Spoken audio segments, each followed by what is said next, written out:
Good morning student.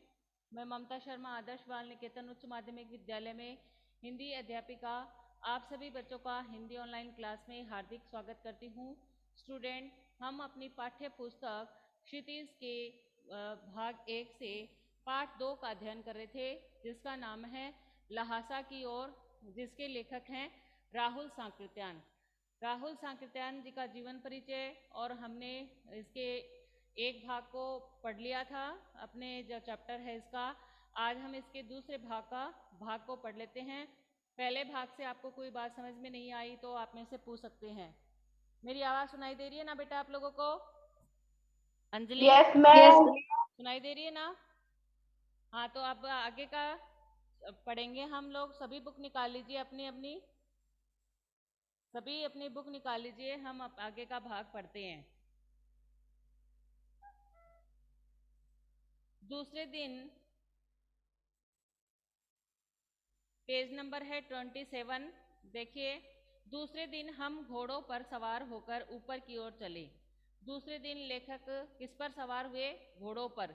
Underline करेंगे हम लोग। दूसरे दिन हम घोड़ों पर सवार होकर ऊपर की ओर चले और डांडे से पहले एक जगह चाय पी और दोपहर के वक्त डांडे के ऊपर जा पहुंचे। कि डांडे से पहले उन्होंने क्या किया? एक जगह चाय पी और फिर दोपहर का जब वक्त हो गया तो वह डांडे के ऊपर जा पहुंचे थे। मैंने आपको बताया था कि डांडा जो ऊंची जमीन होती है उसे कहा जाता है।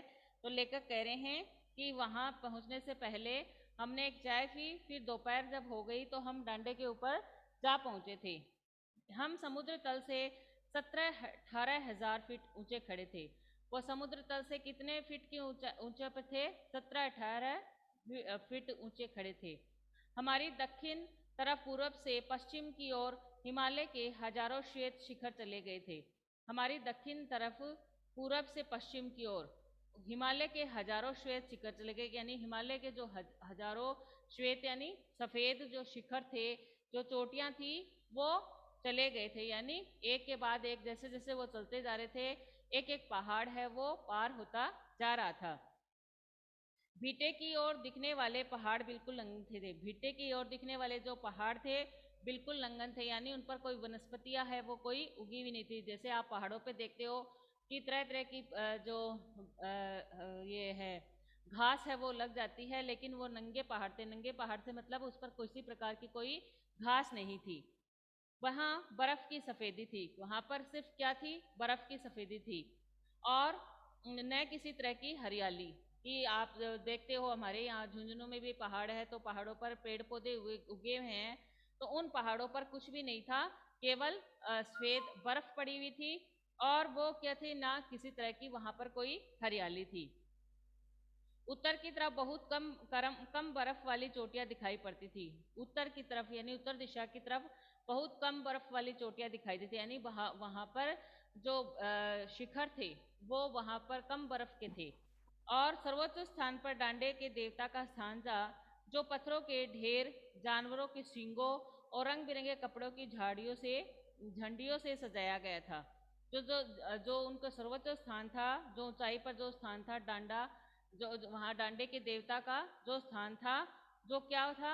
पत्थरों का, उस पे क्या थे? पत्थरों के ढेर थे और जानवरों को सींगों को और रंग बिरंगे कपड़ों से झंडियों को सजाया गया था। जो वहां पर जो झंडियां लगी हुई थी, वहां उनको पत्थरों के ढेर से, जानवरों के सींगे से और रंग बिरंगे कपड़ों से इन झड़ियों को सजाया गया था। अब यहाँ से भी अंडरलाइन करेंगे हम लोग कि जो डांडे का स्थान, देवता का स्थान था, उसे किनसे सजाया गया था। तो यहाँ से करेंगे, डांडे के देवता का स्थान था जो पत्थरों के ढेर, जानवरों के सींगों और रंग बिरंगे कपड़े की झंडियों से सजाया गया था। यहाँ तक अंडरलाइन करेंगे। अब हमें बराबर उतराई पर चलना था। अब लेखक को उतराई पर चलना था, यानी चढ़ने की ओर चलना था। चढ़ाई तो कुछ दूर थोड़ी मुश्किल थी, उसकी जो चढ़ाई थी वो तो कठिन थी, क्योंकि हम किसी भी चीज पर चढ़ते हैं तब वह ज्यादा मुश्किल होती है और उतरने में हमें कम समय लगता है, चढ़ने में ज्यादा समय लगता है। तो वो बहुत ही ऊंचे पर चढ़ाई पर चढ़े थे, इसलिए वो कह रहे हैं चढ़ाई तो थोड़ी मुश्किल थी, लेकिन उतराई बिल्कुल भी नहीं, यानी जब वो उतर रहे थे तो वो मुश्किल नहीं थी। शायद दो एक और सवार साथी हमारे साथ चल रहे थे। जब वो जा रहे थे तब तो वो दो थे, लेकिन उसके बाद में दो एक और सवार साथी उनके साथ चल रहे थे। मेरा घोड़ा कुछ धीमे चलने लग गया। लेखक जिस पर सवार थे, उनका घोड़ा था, वो धीरे धीरे चलने लग गया। मैंने समझा कि चढ़ाई की थकावट के कारण ऐसा कर रहा है और उसे मारना नहीं चाहता था। धीरे धीरे वह बहुत पिछड़ गया और मैं डॉनविक्स की तरफ अपने घोड़े पर झूमता हुआ चला जा रहा था। जान नहीं पड़ता था कि घोड़ा आगे जा रहा है या पीछे।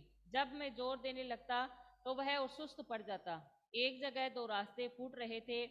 मैं बाएं का रास्ता ले मील 1.5 मील चला गया।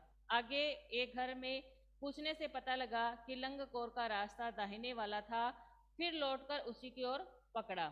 4-5 बजे के करीब मैं गांव में से मील भर था। लेखक बता रहे हैं कि मेरा घोड़ा था, यानी जिस घोड़े पर वो सवार थे वो धीरे चलने लग गया था।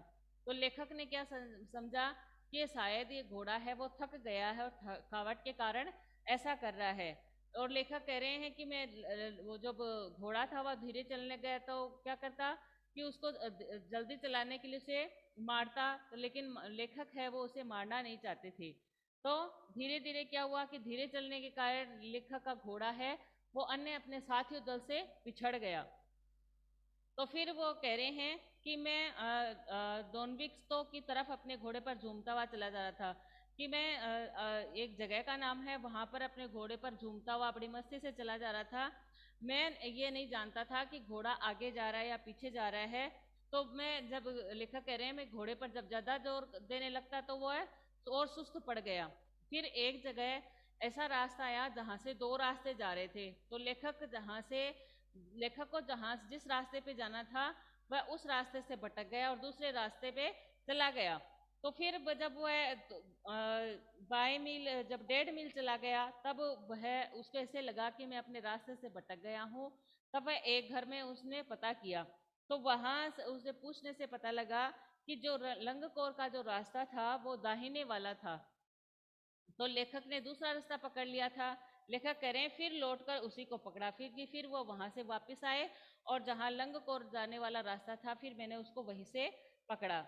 4-5 बजे के करीब मैं गांव से मील भर था तो सुमिति इंतजार करते हुए मिला। फिर लेखक कह रहे हैं कि जब 4-5 बज गए तो 4-5 बजे के करीब मैं जब गांव था उसे मील भर ही था तो सुमिति इंतजार करते हुए मिला। सुमिति कौन था? सुमिति बताया था ना कि जो जो उसे लेखक को रास्ते में मिला था और उसकी सहायता की थी, वो सुमिति की बात हो रही है। तो वो सुमिति उसे इंतजार करता हुआ वहां पर मिला। मंगोलों का मुंह है वैसे ही लाल होता है। और वो क्या था? सुमिति था, वो मंगोल था। तो मंगोलों का मुंह कैसा होता है? लाल होता है। और अब वह पूरे गुस्से में था। और वह क्या था? गुस्से में था। गुस्सा ऐसे कहते हैं ना, गुस्सा होने पर मुंह है वो लाल हो जाता है। तो अब वह पूरे गुस्से में थे। उन्होंने कहा, मैंने 2 टोकरी कड़े फूट डाले, 3-3 बार चाय को गर्म किया। मैंने बहुत नरमी से जवाब दिया, लेकिन मेरा कसूर नहीं है मित्र।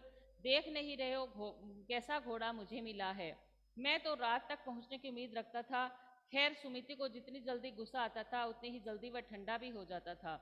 लंगकोर में वह एक अच्छी जगह पर ठहरे थे। वहां भी उनके अच्छे यजमान थे। पहले चाय सत्तू खाया गया। रात को गर्मा गर्म ठुकवा मिला।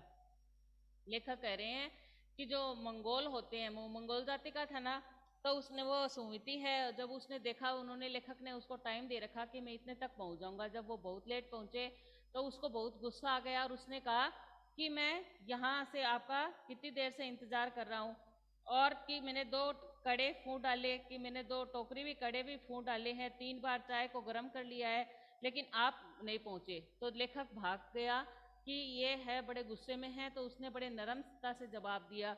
एक व्यक्ति को गुस्सा आता है और दूसरे व्यक्ति उसी गुस्से में बोलता है तो उसका गुस्सा है वो क्या है? बढ़ जाता है। लेकिन लेखक ने ये जान लिया कि इसको सुमिति को गुस्सा आ रहा है, मैं समय पे नहीं पहुंच सका। लेखक लंगकोर के रास्ते में क्यों भटक गया था? तो अपना प्रश्न ये भी बना यहाँ से बीच में से ये मेरे याद आ गया कि लेखक का अपने लंगकोर के रास्ते से क्यों भटक गया था?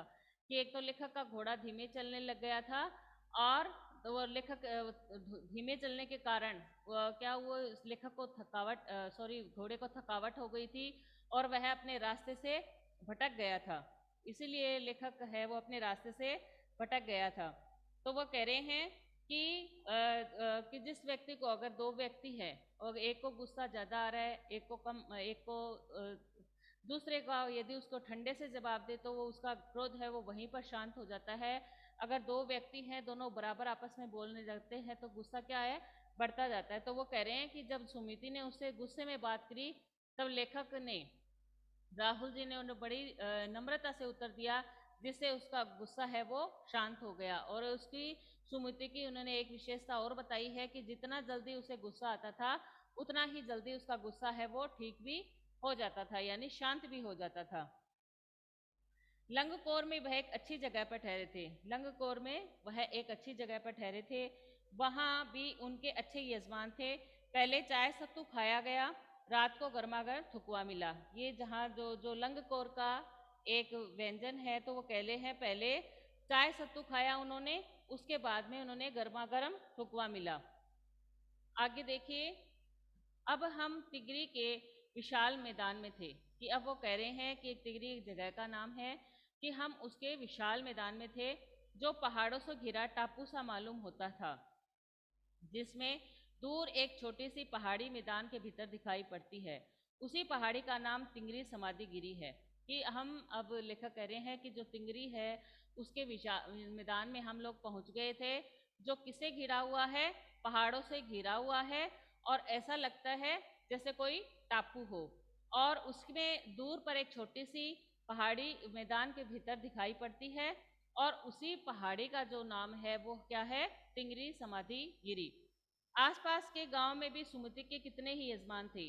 आसपास के जो गांव थे उसमें ही सुमिति था, उसके बहुत सारे यजमान थे। एक बार आप यहाँ से पहले अंडरलाइन करेंगे। अब हम तिंगरी के विशाल मैदान से और समाधि गिरी तक अंडरलाइन करेंगे। फिर कपड़े की पतली पतली चिरी बत्तियों के गंडे खत्म नहीं हो सकते थे, क्योंकि बोध गया से लाए गए कपड़े के खत्म हो जाने पर किसी कपड़े से बोध गया का गंडा बना लेते थे।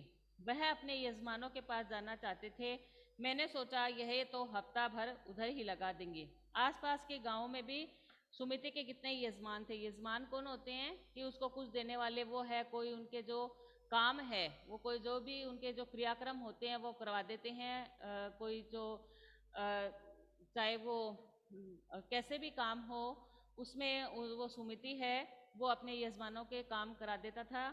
तो और उसकी कपड़े की पतली पतली ऐसे चीरियों से बने वो गंडे थे, और वो जब खत्म हो जाते तो बोध गया से जो कपड़े थे वो लाए गए, फिर उनसे नए गंडे बना लिए जाते थे।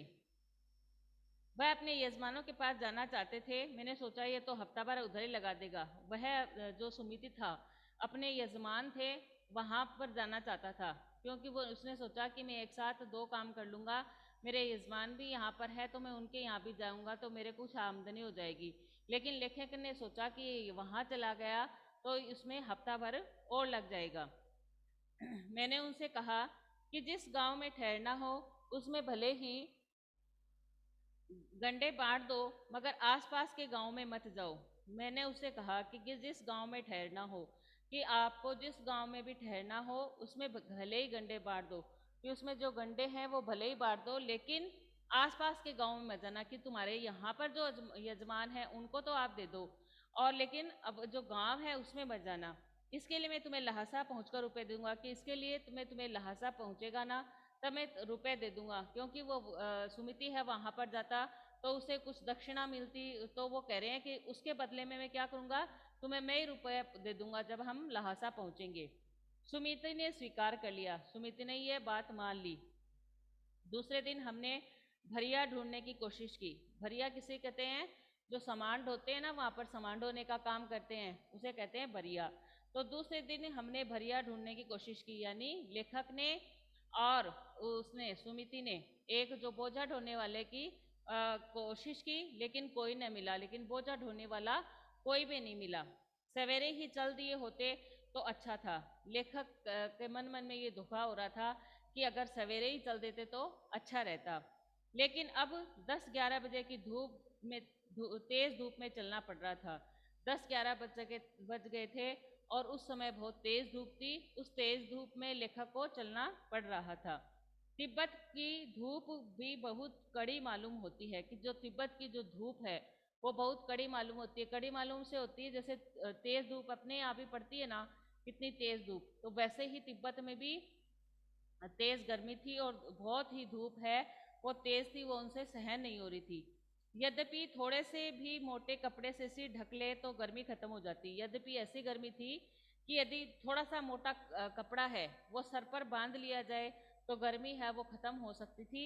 लेकिन उस समय गर्मी, सूरज की जो तपिश थी वो ज्यादा थी। आप 2 बजे सूरज की ओर मुंह करके चल रहे हैं, ललाट धूप से जल रहा है और पीछे का कंधा बर्फ हो रहा है। वहां की गर्मी देखो किस प्रकार से है कि अगर आपका मुंह है वो सूरज की तरफ है तब तो वो मुंह तो आपका ऐसे लगेगा जैसे कि मुंह जल रहा है, और जैसे कंधे हैं वो सूरज के बैक साइड में यानी पीछे की है, वो ऐसे लगता है जैसे बर्फ हो रहे हैं। ये ऐसा क्यों है? क्योंकि वहां का वातावरण ही ऐसा है, यानी वहां सर्दी और गर्मी दोनों है। पीछे का कंधा बर्फ हो रहा है कि जब ललाट पर मुंह वो पड़ रहा है सूरज की रोशनी, तब तो ऐसे लग रहा है जैसे कि मुंह जल रहा है। लेकिन पीछे उनके क्या था, समान था, और समान होने के कारण उनका जो पीछे का जो भाग था, जो कंधे थे, वो सूरज की उसमें नहीं थे, रोशनी में नहीं थे, तो वो ऐसे ठंडे हो रहे थे, बर्फ हो रहे थे। फिर हमने पीठ पर अपनी अपनी चीजें लादी, डंडा हाथ में लिया और चल पड़े। फिर लेखक कह रहे हैं कि हमने अपनी जो चीजें थी वो पीठ पर लाद ली और फिर हम डंडा हाथ में लिया और चल पड़े। क्योंकि उन्होंने भरिया ढूंढा था। भरिया के लिए मैंने आपको बताया, भरिया जो वहां पर सामान ढोने का जो काम करते हैं उसे भरिया कहते हैं। तो उन्होंने को जब वो अनेक कोशिश करने पर भी नहीं मिला तो उन्होंने क्या किया कि अपनी अपनी जो चीजें थी वो अपनी चीज लाद ली और डंडा हाथ में लेकर चल पड़े। यहाँ से भी पहले अंडरलाइन कर लीजिए, तिब्बत का की धूप भी बहुत कड़ी मालूम होती है, यद्यपि थोड़े से भी मोटे कपड़े से सिर ढक ले तो गर्मी खत्म हो जाती है। यहाँ तक भी अंडरलाइन कर लो। यद्यपि सुमिति के परिचित तिंगरी में थे, लेकिन वह एक और यजमान से मिलना चाहते थे। वहां पर भी जब वो तिंगरी पहुंचे तो वहां पर भी सुमिति के जो जान पहचान थे वहां भी थे, लेकिन वह एक और यजमान से मिलना चाहता था। लेकिन वह उसके अपना एक और कोई यजमान था परिचित, उससे वह मिलना चाहता था। इसलिए आदमी मिलने का बहाना कर शकर विहार की ओर चलने के लिए कहा। इसलिए उसने कहा कि कोई आदमी है वहां, उससे मुझे मिलना है। उसका बहाना कर वह शकर विहार एक जगह का नाम है, वहां पर चलने के लिए कहा। तिब्बत की जमीन बहुत अधिक छोटे छोटे बड़े जागीरों में बटी है। जो तिब्बत की जो जमीन है वो बहुत अधिक छोटे बड़े जागीरों में बटी हुई है। इन जागीरों का बहुत ज्यादा हिस्सा मठों विहारों के हाथ में है। जो जागीर बटी हुई है, इन जागीरों का अधिकांश हिस्सा किसके पास में है? जो मठ है ना वहाँ के उनके हाथ में है। और अपनी अपनी जागीर में हर एक जागीरदार कुछ खेती खुद भी कराता है, और अपनी अपनी जागीर में जो जागीरदार होते हैं, जो उसके मालिक होते हैं, वो खेती है वो खुद करवाते हैं, जिसके लिए मजदूर बेगार में मिल जाते हैं। खेती करवाते हैं उसके लिए मजदूर बेगार में मिल जाते हैं उन्हें। और खेती का इंतजाम देखने के लिए कोई भिक्षु भेजा जाता है, और खेती का इंतजाम कैसे हो रहा है, वो सही प्रकार से चल रहा है ना, उसमें सही तरीके से उपज हो, इसके लिए क्या क्या व्यवस्था करनी है, वो सारा है। वो एक बौद्ध भिक्षु है, उसको भेजा जाता है, वो ही देखता है। जो जागीर के आदमियों के लिए राजा से कम नहीं होता। तो जागीर के जो आदमी होते हैं ना, उससे वो राजा से कम नहीं होता। जिस प्रकार से एक राजा का सम्मान होता है वैसे ही उस बौद्ध भिक्षु का सम्मान होता था, जो कि खेती की व्यवस्था को देखता था। शेखर की खेती के मुखिया भिक्षु नमसे बड़े भद्र पुरुष थे। जो शेखर की खेती के जो मुखिया होते थे, मुखिया भिक्षु होते थे, उन्हें क्या कहकर पुकारा जाता था? नमसे। अंडरलाइन कर लीजिए इसको। शेखर की खेती के मुखिया भिक्षु को नमसे कहकर पुकारा जाता था, जो कि एक बड़े भद्र पुरुष थे। वह बहुत प्रेम से मिले, हालांकि उस वक्त मेरा भेष ऐसा नहीं था कि उन्हें कुछ भी ख्याल करना चाहिए था। ये एक अच्छा मंदिर था जिसमें कुंजूर बुद्ध वचन अनुवाद की हस्तलिखित 103 पोथियां रखी थी। कि जो मुखिया होते थे किशेकर की खेती के मुखिया भिक्षु, उनको क्या कहकर पुकारा जाता था? उनको नम से कहकर पुकारा जाता था, जो बड़े भद्र पुरुष होते थे, यानी बहुत ही अच्छे आदमी होते थे। लेखक से वह नम से थे, वो बहुत प्रेम से मिले थे। और लेखक कह रहे हैं कि हालांकि उस वक्त मेरा जो भेष था वो ऐसा नहीं था कि उन्हें कुछ भी ख्याल करना चाहिए था, कि मेरा भेष ऐसा नहीं था कि वो मेरा कुछ ख्याल करते कि ये कोई व्यक्ति है क्या। इसको भी आप यहाँ से अंडरलाइन करेंगे कि तिब्बत की जमीन बहुत अधिक छोटे बड़े जागीरदारों में बटी है। इन जागीरों का बहुत ज़्यादा हिस्सा मठों विहारों के हाथ में है। अपनी अपनी जागीर में हर एक जागीरदार कुछ खेती खुद भी करता है, जिसके लिए मजदूर बेकार में मिल जाते हैं। खेती का इंतजाम करने के लिए वहाँ कोई भिक्षु भेजा जाता है, जो जागीर के आदमियों के लिए राजा से कम नहीं होता। इसको भी आप यहाँ तक अंडरलाइन कर लेंगे कि इसके बारे में पूछा जा सकता है। फिर वहाँ पर एक अच्छा मंदिर था जिसमें कंजूर कंजूर किसे कहते हैं? जो बुद्ध वचन की जो बुद्ध ने जो उपदेश दिए थे उनकी अनुवाद की जो हास्य लिखित थी पोथी, उसे कहते थे कंजूर। तो जिसमें कंजूर बुद्ध वचन अनुवाद की हस्तलिखित 103 पोथियां रखी थी। एक मंदिर बना हुआ था, उस मंदिर में जो कंजूर यानी हस्तलिखित यानी हाथ से लिखी 103 पोथियां रखी थी। इसको भी अंडरलाइन कर लीजिए कि कंजूर में कितनी पोथियां यानी किताब रखी हुई थी 103। मेरा आसन भी वही लगा, वहाँ वह बड़े मोटे कागज पर अच्छे अक्षरों में लिखी हुई थी। कि वह कह रहे हैं कि मेरा आसन भी वही लगा, कि मेरे बैठने का स्थान है वहाँ पर ही लगा। वह बड़े मोटे कागज पर अच्छे अक्षरों में लिखी हुई थी। जो वो बुद्ध वचन अनुवाद की जो बुक थी, जो किताब थी, जो पोथी थी, वह किस में लिखी हुई थी? मोटे अक्षरों में, मोटे कागज पर और अच्छे अक्षरों में लिखी हुई थी। एक एक पोथी 15-15 सेर से कम नहीं होगी। एक एक पोथी का वजन कितना था? 15-15 सेर यानी किलो से कम नहीं होगा। सुमिति ने फिर आसपास अपने यजमानों के पास जाने के बारे में पूछा। सुमिति का मन फिर ललचा गया। उसके आसपास के जो यजमान थे उनके पास वह जाना चाहता था। तो फिर वह उसने पूछा कि मैं अपने यजमानों के पास जाऊँगा, क्योंकि यजमान के पास जाने से उसे कुछ कमाई हो सकती थी, उसे कुछ वो दे सकते थे। इसलिए उसने पूछा कि मैं अपने यजमानों के पास चला जाऊं क्या? मैं अब पुस्तकों के भीतर था, इसलिए मैंने उन्हें जाने के लिए कह दिया। लेखक कह रहे हैं कि मैं पुस्तकों के भीतर था। पुस्तकों के भीतर से मतलब क्या है कि लेखक उन पुस्तकों में इतना मशगूल हो गए थे कि उन्हें अब कोई खबर नहीं थी। उन्हें ऐसा नहीं था कि मैं इसको जाने नहीं दूँ, वो उनमें खो गए थे, क्योंकि वो पढ़ने के लेखक थे। तो लेखक को क्या होता है, वो जो किताबें होती है, जो पोथियाँ होती है, कोई भी नई चीज़ पढ़ने के लिए मिल जाए तो उनकी जो रुचि है वो जागृत हो जाती है। तो वो कह रहे हैं कि अब मैं पुस्तकों के भीतर था, इसलिए मैंने उन्हें जाने के लिए कह दिया, कि मैंने उसे जाने के लिए कह दिया। दूसरे दिन वह गई, कि दूसरे दिन वह चला गया। मैंने समझा था 2-3 दिन लगेंगे, लेकिन वह उसी दिन दोपहर बाद चले आई। कि मैंने समझा कि उसे 2-3 दिन लगेंगे, लेकिन जिस दिन वो गया था उसी दिन दोपहर बाद वह चले आई। टिंगरी गांव वहां से बहुत दूर नहीं था।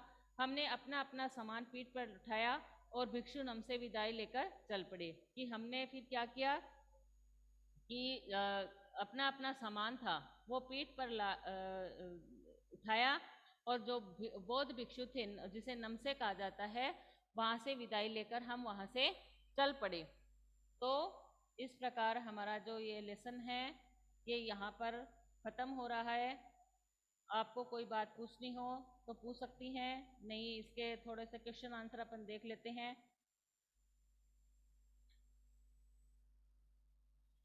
पहला प्रश्न है अपना कि थोडला के पहले आखिरी गांव पहुंचने पर भीख मंगे के वेश में होने के बावजूद लेखक को ठहरने के लिए उचित स्थान मिला, जबकि दूसरी यात्रा के समय भद्र वेश में भी उन्हें उचित स्थान नहीं दिला सका, क्यों? तो तिब्बत में क्यों नहीं मिला था? क्योंकि हमने पाठ में पढ़ा था कि तिब्बत में इस मार्ग पर यात्रियों के लिए एक जैसी व्यवस्थाएं नहीं थी कि सभी यात्री जा रहे हैं तो उनके लिए एक जैसी व्यवस्था हो, वैसी व्यवस्था नहीं थी। इसलिए वहाँ जान पहचान के आधार पर ठहरने का उचित स्थान मिल जाता था। कोई जान पहचान होती तो वहाँ पर ठहरने का स्थान मिल जाता था। वहाँ पर सब यात्रियों के लिए, जो भी यात्री जा रहा है उसके लिए एक समान व्यवस्था नहीं थी। यदि किसी की जान पहचान अच्छी हो तो वहाँ ठहरने के लिए अच्छा स्थान मिल जाता था। बिना जान पहचानों को, यदि किसी से जान पहचान नहीं होती थी तो जो यात्री होता था उसको वहाँ पे भटकना पड़ता था। दूसरे क्या बात थी कि दूसरे तिब्बत के लोग हैं वो शाम 6 बजे के बाद में छड़ पीकर मस्त हो जाते थे। तब वे क्या करते थे, यात्रियों की जो सुरक्षा का या सुविधा का ध्यान नहीं रखते थे।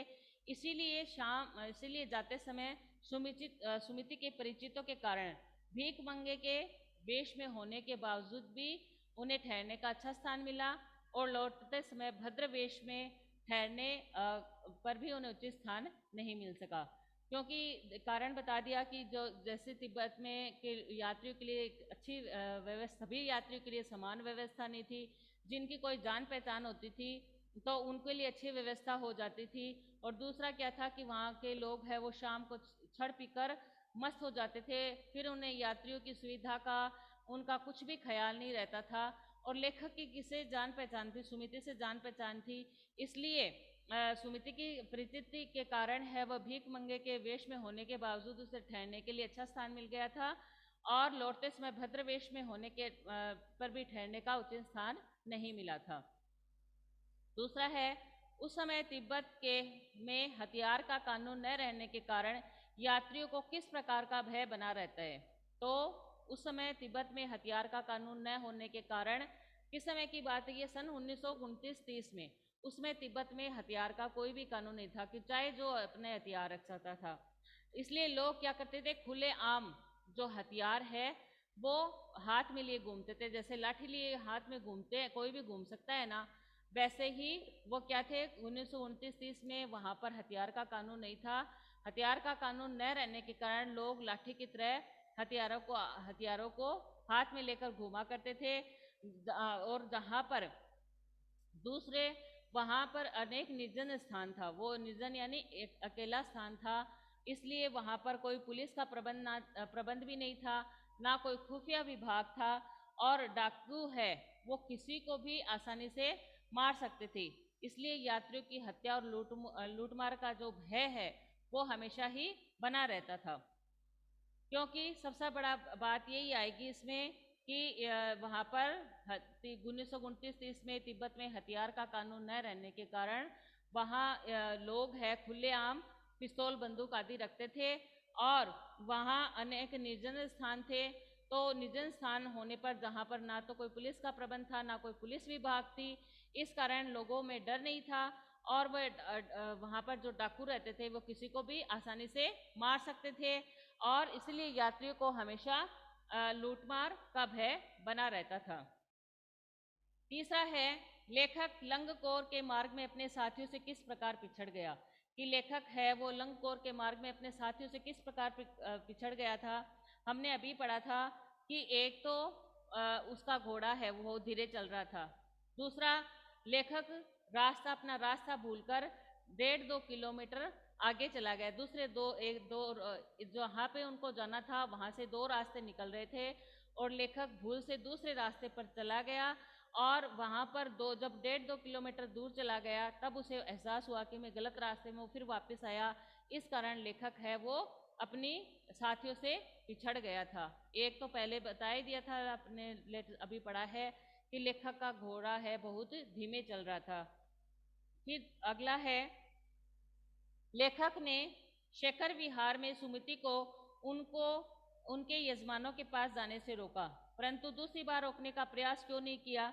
दूसरी बार लेखक ने सुमिति को पहली बार यजमानों के पास जाने से इसलिए रोका क्योंकि उसे डर था कि वह जाकर ज़्यादा समय लगेगा, यानी 3-4 दिन आएगा नहीं, फिर उसे ज़्यादा लेट हो जाएगी और इसमें लेखक को 1 सप्ताह तक वहीं ठहरकर इंतजार करना पड़ता। लेकिन वहाँ दूसरी बार क्यों नहीं रोका, क्योंकि दूसरी बार लेखक को वहाँ की मंदिर में रखी हुई बुद्ध वचन की हस्तलिखित अनुवाद की जो पोथियां थी वो मिल गई थी। हमने अभी अभी ये पढ़ा है। और लेखक कह रहे हैं कि मैं उन पोथियों में रम गया से मतलब मैं वो उन पुस्तकों के भीतर था। उनका लेखक का मन है वो उन पुस्तकों में हो गया कि मैं इन पुस्तकों को पढ़ूंगा, तो इसलिए उन्होंने सुमिति को जाने से मना नहीं किया अपने यजमानों के पास।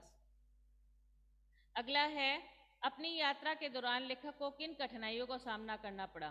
तो अपनी तिब्बत यात्रा के दौरान लेखक को विभिन्न परेशानियां कठिनाइयों का सामना करना पड़ा। पहली बार डांडा जो थोड़ला था उसमें पार करते समय लेखक को विकट परेशानी का सामना करना पड़ा। इस मार्ग पर जो डकैत थे जो भी डकैतों के भय से भीख मंगों का वेश धारण करना पड़ा था, क्योंकि जिस रास्ते से वो जा रहे थे वहां पर डकैत रखे थे, इसलिए वो भीख मंगों के वेश में गए थे। और फिर लंगगोर जब गए तो वहां से गलती से वो रास्ता भटक गए। दूसरी बार जो तिगरी में गए तो वहां के विशाल मंदिर में विशाल मैदान में उन्हें बहुत तेज धूप का सामना करना पड़ा था। तो इस प्रकार अपनी यात्रा के दौरान लेखक को अनेक कठिनाइयों को सामना करना पड़ा। अभी हमने पढ़ा था ना कि लेखक को धोखा हो रहा था कि काश सुबह ही जल लेते वो, क्योंकि सूर्य की तेज किरणें हैं वो उनको तपा रही थी।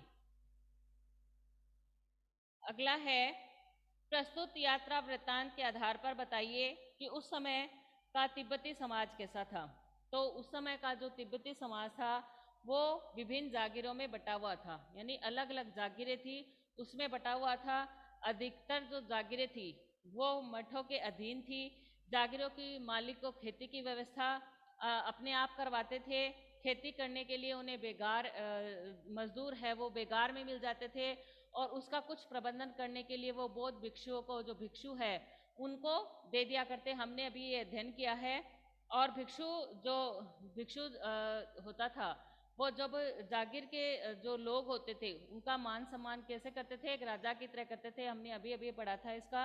और तिब्बत में समाज में छुआछूत जाति प्रथा आदि ये कुप्रथाएं नहीं थी, यानी सबको समान समझा जाता था। कोई भी अनजान व्यक्ति है वो किसी के घर में भी जा सकता था और वह अपनी झोली से चाय की पत्ती देकर औरती से चाय बनवा सकते थे। वहाँ की औरतें चाय बना देती थी। और लेकिन जो एकदम से होता था ना कि वो ये बुरा भीख मंगा है, निम्न स्तर के जो भीख मंगे थे उन्हें जाने की इजाज़त नहीं थी, क्योंकि उन्हें डर था कि ये खून भी कर सकता है या किसी प्रकार की हानि पहुंचा सकता है। इसलिए जो ये जो घर की जो तिब्बती समाज था वो बहुत अच्छा था। वहाँ कोई जात पात की कुप्रथाएं नहीं थी। सास बहू है वो एक दूसरे का बुरा नहीं मानती थी, क्योंकि अगर कोई भी पुरुष जाता और सास को कह दे चाय बनाने के लिए या बहू को कह दे तो उनमें कोई प्रकार का कोई भेदभाव नहीं था। हाँ, एक बात थी जो हमने इसमें इम्पोर्टेंट पढ़ी थी कि जो निम्न श्रेणी के जो भीख मंगे होते थे उन्हें घरों में घुसने नहीं दिया जाता, वो भी किसके भय से, चोरी के डर से। तो स्टूडेंट, आज हम अपना जो चैप्टर है इसका हमने अध्ययन कर लिया है। इसके क्वेश्चन आंसर हमने पढ़ लिए हैं। इसके कोई भी बात आपको समझ में नहीं आई हो तो आप मेरे से पूछ सकते हैं। Thank you, have a nice day. किसी को पूछना है क्या बेटा? किसी को कुछ पूछना है? नहीं पूछना?